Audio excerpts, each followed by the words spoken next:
आंखें गहरी, चेहरा गंभीर मगर लहजा नरम। वो जल्दी जल्दी बोला, घर देहात से थोड़ा बाहर है, चलिए देर न करें। मरियम दाई दिल ही दिल में घबरा गई।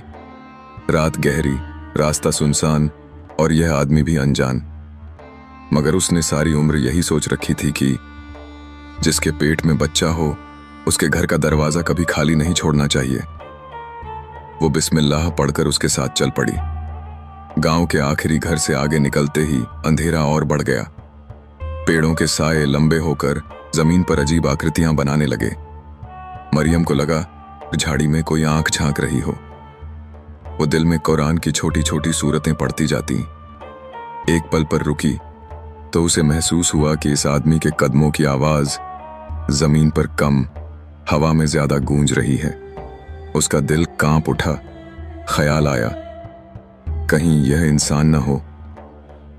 मगर अब वापसी भी मुमकिन न थी। न रास्ता याद था, न अपने गांव की रोशनी दिखाई दे रही थी। कुछ दूर चलने के बाद एक अजीब सा मकान आया।